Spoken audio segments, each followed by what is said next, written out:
Hello everyone. ये हमारा second part है रेप्लिकेशन का। इस पार्ट में हम डीएनए रेप्लिकेशन के एंजाइम को डिस्कस करेंगे, जहां पर हम प्रोकैरियोट्स और यूकैरियोट्स में इस्तेमाल होने वाले एंजाइम्स के बारे में बात करेंगे जो कि डीएनए रेप्लिकेशन का है। ध्यान रखना, ये सारी ही जो सीरीज चल रही है ये सिर्फ सीएसआर के रिवीजन के लिए है या लाइफ साइंसेज एग्जाम्स के रिवीजन के लिए है। ये पूरा डिटेल्ड वीडियो नहीं है। डिटेल्ड वीडियो मैं कुछ टाइम बाद अपलोड कर दूंगा। तो प्रोकैरियोट्स में बात की जाए या यूकैरियोट्स में बात की जाए, सबसे पहले ज़रूरत है रेप्लिकेशन पर कि एक ऐसा पॉइंट हो जहां से रेप्लिकेशन को इनिशिएट किया जा सके। इस ओरिजिन को या इस पॉइंट को हम ओरिजिन ऑफ रेप्लिकेशन बोलते हैं या ओराई पॉइंट बोलते हैं। प्रोकैरियोट्स में हम इस पॉइंट को ओराइसी नाम से जानते हैं और प्रोकैरियोट्स में सिर्फ एक ही ओरिजिन होता है जहां से रेप्लिकेशन की प्रोसेस स्टार्ट होती है। बल्कि अगर यूकैरियोट्स की बात की जाए तो हम यहाँ पर ओरिजिन को ऑटोनॉमस रेप्लिकेटिंग सीक्वेंसेस के नाम से या एआरएस के नाम से जानते हैं। और यूकैरियोट्स पर बहुत सारे ओरिजिन देखने को मिल सकते हैं, कहीं यहाँ पर मतलब डीएनए की लेंथ पर बहुत सारे ओरिजिन देखने को मिलते हैं जिनको हम एआरएस के नाम से जानते हैं in the case of eukaryotes. दोनों ही जगह, चाहे प्रोकैरियोट्स हो या यूकैरियोट्स हो, यहाँ पर ओरिजिन को एक ऐसी जगह बनाया जाता है जहां पर 80 रिच सीक्वेंसेस हो। 80 रिच सीक्वेंसेस इसीलिए क्योंकि 8 और T के बीच पर डबल बॉन्ड होता है जो कि कंपेरेटिवली वीकर होता है as compare to GNC triple bond. In the case of prokaryotes ORIC, these are cis acting sequence जो कि अगेन 80 रिच होते हैं, अबाउट 245 बेस पेयर के होते हैं। अब यहां पर इस 245 बेस पेयर के स्ट्रेच को अगर ध्यान से देखें तो यहां पर 13 मर सीक्वेंसेस और 9 मर सीक्वेंसेस होते हैं। ये मर का मतलब है ऑलिगोमर सीक्वेंसेस। 13 ऑलिगोमर सीक्वेंसेस ये 3 बार रिपीट होते हैं और 9 मर सीक्वेंसेस जो होते हैं वो 5 बार रिपीट होते हैं। और अगर मैं 13 मर की भी स्पेसिफिक सीक्वेंस की बात करूं तो ये कुछ इस तरीके से दिखाई देता है, और 9 मर सीक्वेंस को अगर मैं इंडिविजुअली लूं तो ये आपको ऐसा कुछ दिखाई देता है। तो ऐसे आपको 5 स्ट्रेंस देखने को मिलेंगे जिनको आप 9 मर बोलोगे, और ऐसे सीक्वेंसेस आपको 3 बार देखने को मिलेंगे जिनको आप 13 मर सीक्वेंसेस बोलोगे। इन ओराई को हम रेप्लिकॉन्स, इटरॉन्स भी बोलते हैं। और अगर मैं बात करूं यूकैरियोट्स के केस में, तो यूकैरियोट्स में ये ऑटोनोमस रेप्लिकेटिंग सीक्वेंसेस जो कि बेसिकली ओरिजिन्स हैं, ये 100 बेस पेयर के देखने को मिलते हैं। और अगर इस 100 बेस पेयर के स्ट्रेच को भी देखूं ध्यान से तो यहां पर कुछ रिपीट्स प्रेजेंट होते हैं, जैसे कि A domain, B1 domain, B2 domain, B3 domain and so on. Second enzyme जो कि डीएनए पर यूज किया जाना चाहिए, जैसे कि हमें पता लग गया कि डीएनए रेप्लिकेशन का ओरिजिन पता चल गया, तो ओरिजिन के बाद कोई ऐसा इनिशिएटर प्रोटीन आना चाहिए जो कि रेप्लिकेशन की प्रोसेस को इनिशिएट करे या उस ओरिजिन को रिकॉग्नाइज करे कि हाँ यहीं पे एक ओरिजिन प्रेजेंट है जहां से रेप्लिकेशन की प्रोसेस स्टार्ट की जाए। तो प्रोकैरियोट्स में इसका नाम है DNA A in the ATP bound form, और यूकैरियोट्स में नाम है ORC126। ये डीएनए ए एटीपी बाउंड फॉर्म में आता है और ओरिजिन को रिकॉग्नाइज करता है और खुद यहां से डीएनए ए एडीपी बाउंड फॉर्म पर रिमूव हो जाता है, और इसको रिमूव करने का काम है HDA प्रोटीन का, जिससे हम लोग homolog of DNA A protein भी बोलते हैं। ये homolog of DNA A protein DNA A की एटीपी बाउंड फॉर्म को हटाकर उसको एडीपी बाउंड फॉर्म पर यहां से रिमूव कर देता है। ORC की बात की जाए तो this is called as origin recognition complex. ये एक हेक्सामेरिक प्रोटीन है, मतलब ये 6 सबयूनिट्स का बनता है, और अगर इसके ऊपर फॉस्फोराइलेशन हो जाए तो इसको रिमूव किया जा सकता है। अब इनिशिएटर प्रोटीन आ गया तो उसके बाद आकर आपके पास डीएनए को ओपन करना जरूरी है, डबल स्ट्रैंड को, तो हेलिकेज की जरूरत पड़ती है। अब हेलिकेज जो है वो बेसिकली हाइड्रोजन बॉन्ड को तोड़ता है या डीएनए को अनवाइंड करता है। ये हेलिकेज जो स्ट्रक्चर है ये भी एक हेक्सामेरिक प्रोटीन है और ये एटीपी को यूज करता है, और इसका स्ट्रक्चर जो है वो रिंग शेप है। प्रोकैरियोट्स पर इसका नाम है डीएनए बी और यूकैरियोट्स में इसका नाम है MCM227, that is mini chromosomal maintenance.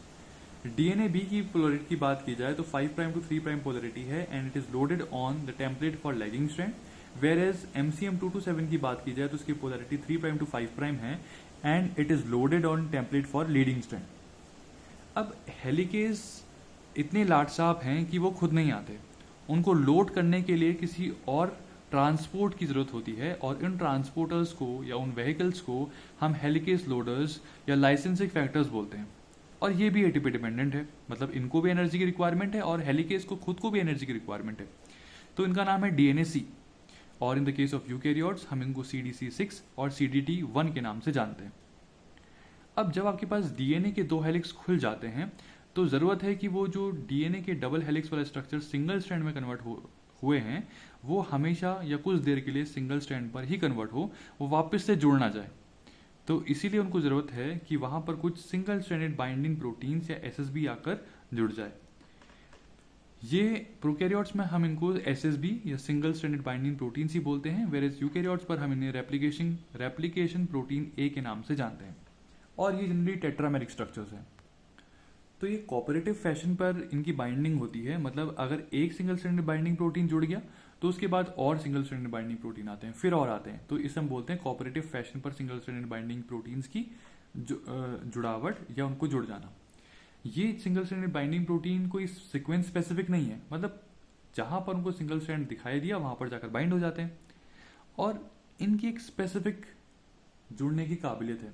पहली बात तो ये वीक इंटरेक्शन से जुड़ते हैं, क्योंकि जब इनकी रिक्वायरमेंट नहीं होती इनको रिमूव भी किया जा सकता है, क्योंकि ये वीक इंटरेक्शन से जुड़ते हैं।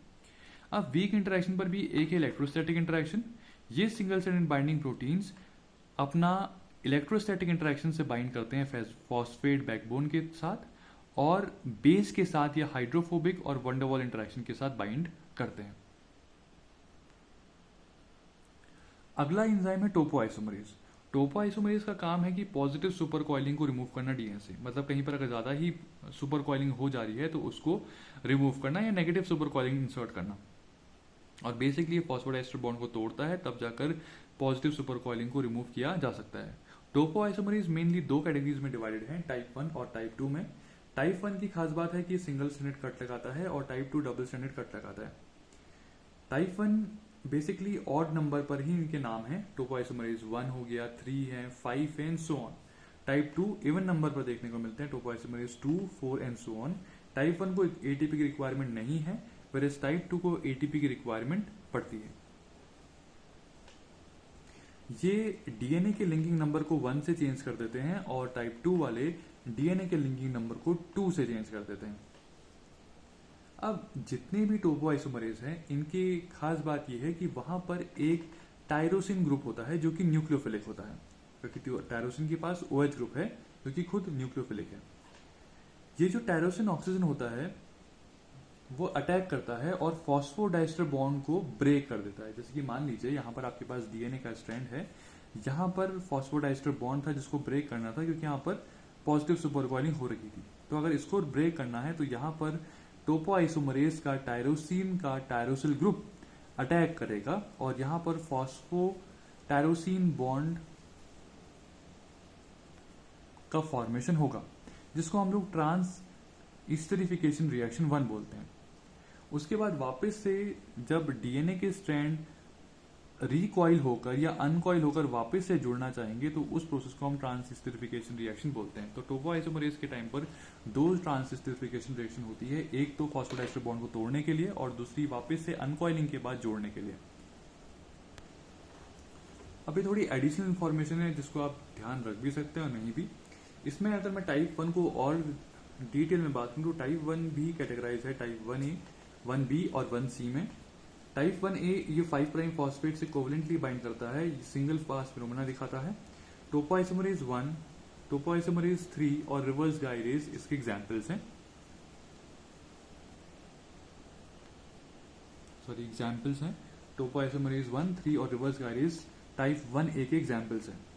रिवर्स गायरेज एक एक्सेप्शन है क्योंकि ये पॉजिटिव सुपर कॉइलिंग को इंट्रोड्यूस कर देता है। बाकी सारे टोपोआइसोमरेज नेगेटिव सुपर कॉइलिंग को इंट्रोड्यूस करते हैं, ये पॉजिटिव सुपर कॉइलिंग को इंट्रोड्यूस करता है और लिंकिंग नंबर को 1 से चेंज कर देता है। टाइप 1 की बात की जाए तो ये 3 प्राइम फॉस्फेट साइड से कोवलेंटली बाइंड करता है, रोटेटरी मैकेनिज्म से बाइंडिंग शो करता है। और टोपोआइसोमरेज 1B ये लिंकिंग नंबर को किसी भी इंटीजर से चेंज कर देता है। इसमें एक एग्जाम्पल है 1B का। टाइप 1C में ये भी रोटेटरी मैकेनिज्म दिखाता है और इसमें एग्जांपल है टोपोआइसोमरेज 5 का। टाइप 2 की बात की जाए तो आपने देखा था कि टाइप 2 डबल स्टैंडर्ड कट लगाते हैं, उनको एटीपी की रिक्वायरमेंट होती है और उनके नाम जनरली इवन नंबर पर देखने को मिलते हैं। तो जिस सेगमेंट पर कट लगता है उसे हम लोग जी सेगमेंट बोलते हैं और जो सेगमेंट कट होने के बाद पास हो जाता है उसे हम लोग टी सेगमेंट बोलते हैं। टाइप 2 की बात की जाए तो टाइप 2 भी दो सब फैमिलीज में डिवाइडेड है, टाइप 2A और टाइप 2B। टाइप 2A की बात की जाए तो टाइप 2 यूकैरियोट्स में देखने को मिलता है जनरली, टाइप 4 बैक्टीरिया में, and bacterial and archaeal DNA gyrase जो कि नॉर्मल गायरेज है, ये बेसिकली पॉजिटिव सुपर कॉइलिंग को रिमूव करने के काम आता है। तो टाइप 2 में डीएनए गायरेज है जो कि पॉजिटिव सुपर कॉइलिंग को रिमूव करता है, और आपने पहले देखा था कि टाइप 1 पे वहां पर रिवर्स गायरेज था जो कि पॉजिटिव सुपर कॉइलिंग इंट्रोड्यूस करा था। सेकेंड है टाइप 2B, यहाँ पर टोपोइसोमरेज 6 है जो कि प्लांट्स में देखने को मिलता है, and second is homologous of SPO11, ये प्रेजेंट है सैक्रोमाइसिस सेरीबेसी में, जहां पर बडिंग यीस्ट और फ्यूजन यीस्ट इस एग्जांपल्स हैं। इसके बाद DNA gyrase in the case of prokaryotes and topoisomerase 1 भी इन the case of eukaryote generally use किए जाते हैं। डीएनए गायरेज को अगर मैं ध्यान से देखूं तो ये एक ऐसा पॉलीमरेज है जो कि टाइप 2 में आता है और पॉजिटिव सुपर कॉइलिंग को रिमूव करता है।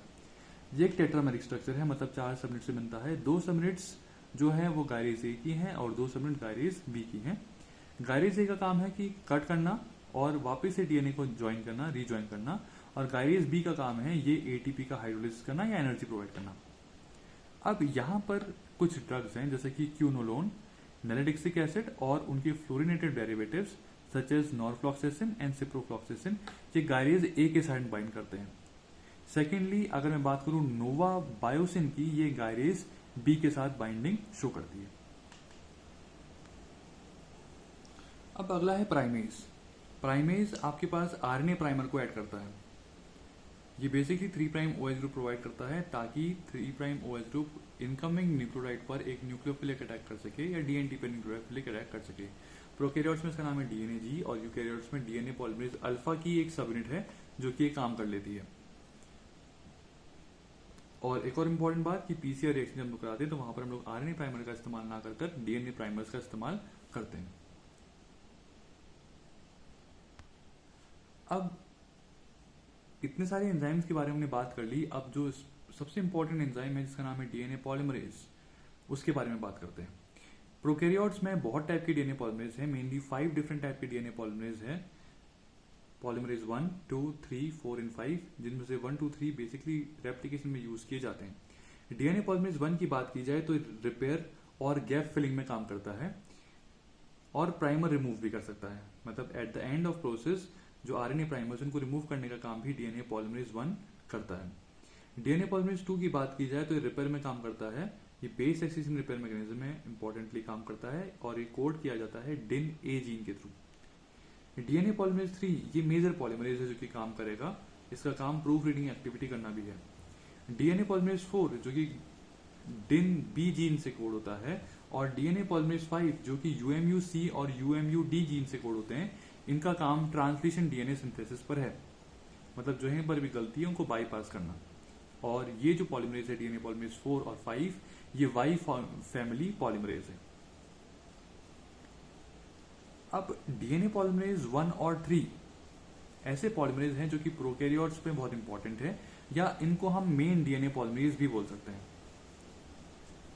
अगर कोई मिस्टेक हो जाए तो वापस से रिवर्ट बैक भी हो सकते हैं by 3' to 5' exonuclease activity, but अगर मैं डीएनए पॉलीमरेज 4 और 5 की बात करूं तो वापस से रिवर्ट बैक नहीं हो सकते, इसीलिए हम इन्हें ट्रांसलेशन डीएनए सिंथेसिस में यूज करते हैं। ये लीजन को डायरेक्टली बाईपास कर सकते हैं बट करेक्ट नहीं कर सकते। अगर मैं यूकैरियोट्स के बारे में बात करूं तो यूकैरियोट्स पर बहुत सारे डिफरेंट टाइप के डीएनए पॉलीमरेज हैं, उसमें से जैसे कि alpha, beta, gamma, delta, epsilon, sigma, kappa, eta, iota, mu, zeta and so on, बहुत सारे। तो उसमें से अल्फा, डेल्टा और एप्सिलॉन मेन है।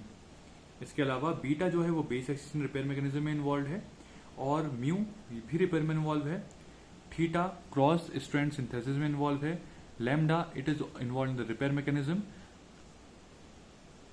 Gamma it is involve in the organic replication, जैसे कि माइटोकॉन्ड्रिया का रेप्लिकेशन करना है या क्लोरोप्लास्ट का रेप्लिकेशन करना है तो वहां पर गामा पॉलीमरेज यूज किया जाता है in the case of eukaryotes. Alpha, delta और एप्सिलॉन ये मेन डीएनए पॉलीमरेज है जो कि न्यूक्लियर डीएनए रेप्लिकेशन कराते हैं। तो प्रोकैरियोट्स पर डीएनए पॉलीमरेज 1 और 3 इंपॉर्टेंट है। In the case of eukaryotes alpha, delta and epsilon they are most important. तो इस इंपॉर्टेंट वीडियो में बस आपको इतना ध्यान रखना है कि प्रोकैरियोट्स पर और रीजन ऑफ रेप्लिकेशन करने के लिए ना एंजाइम है ORIC, यूकैरियोट्स में ARS है, और IC जो है उसमें 13 मर्ज सीक्वेंसेस और 9 मर्ज सीक्वेंसेस है। 13 मर्ज सीक्वेंसेस 3 टाइम्स रिपीट है, 9 मर्ज सीक्वेंसेस 5 टाइम्स रिपीट है। ARS जो है वो 100 बेस पेयर के हैं और वो मल्टीपल बार देखने को मिलते हैं। यूकैरियोट्स में मल्टीपल ओरिजिन होते हैं और प्रोकैरियोट्स में सिंगल ओरिजिन होता है। प्रोकैरियोट्स में इनिशिएटर प्रोटीन DNA A है in the ATP bound form. Eukaryotes में ORC 126 है। हेलिकेज की तरह यूज करने वाला प्रोकैरियोट्स में DNA B है और यूकैरियोट्स में MCM 227 है। हेलिकेज लोडर की तरह DNA C है और यूकैरियोट्स में CDC6 CD21 है। Single stranded binding protein in the case of prokaryotes and replication protein A in the case of eukaryotes देखने को मिलता है। टोपोआइसोमरेज की बात की जाए तो टाइप 1 और टाइप 2 में कैटेगराइज हैं। टाइप 1 सिंगल स्ट्रैंडेड कट लगाते हैं, टाइप 2 डबल स्ट्रैंडेड लगाते हैं। टाइप 1 ऑड नंबर में प्रेजेंट है, एटीपी की रिक्वायरमेंट नहीं होती। टाइप 2 में इवन नंबर में प्रेजेंट होते हैं, एटीपी की रिक्वायरमेंट होती है। लिंकिंग नंबर को चेंज करते हैं 1 से टाइप 1 और टाइप 2 लिंकिंग नंबर को 2 नंबर से चेंज करते हैं। और टायरोसिन एक इंपॉर्टेंट अमीनो एसिड है जो कि बेसिकली न्यूक्लियोफिलिक अटैक करेगा ताकि फॉस्फोडाइस्टर बॉन्ड को तोड़ा जा सके बाय द एंजाइम टोपोआइसोमरेज। इसके अलावा जो इंपॉर्टेंट है वो टाइप 2 आइसोमरेज का नॉर्मल गायरेज है जो कि पॉजिटिव सुपर कॉइलिंग को रिमूव करता है।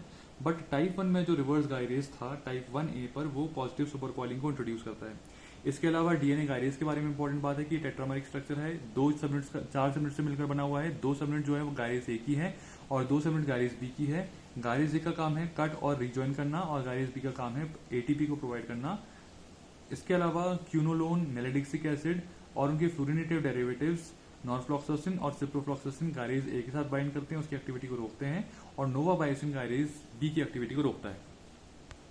इसके अलावा RNA प्राइमर की बात की जाए तो प्रोकैरियोट्स में DNA G और यूकैरियोट्स में DNA पॉलीमरेज अल्फा की एक सबनेट RNA प्राइमर के एडिशन में हेल्प करती है। DNA पॉलीमरेज की बात की जाए तो प्रोकैरियोट्स में आपके पास 1, 2, 3, 4 एंड 5 इन्वॉल्व है। 1, 2, 3 are main DNA polymerase. DNA polymerase 1 का काम इवन प्राइमर रिमूवल पर भी है। DNA पॉलीमरेज 2 मेनली रिपेयर में इन्वॉल्व है। DIN A जीन के कोड होता है। DNA polymerase 3 major DNA polymerase है। DIN 4 एंड 5 DIN B और UMUC UMUD जीन से कोड होते हैं और ट्रांसलेशन DNA सिंथेसिस कराते हैं। वेरे यूकैरियोट्स पर बहुत सारे टाइप के DNA पॉलीमरेज है जिसमें से alpha, delta, epsilon important role play करते हैं in the nuclear DNA replication और गामा जो है वो ऑर्गेनली रेप्लिकेशन पर इंपॉर्टेंट रोल प्ले करता है। तो ये इंपॉर्टेंट एंजाइम्स है रेप्लिकेशन के। इसके अगली क्लास में लोग रेप्लिकेशन के एंजाइम्स को और डिटेल में डिस्कस करेंगे और रेप्लिकेशन की प्रोसेस को डिस्कस करेंगे इन the case of prokaryotes and eukaryotes. Thank you so much.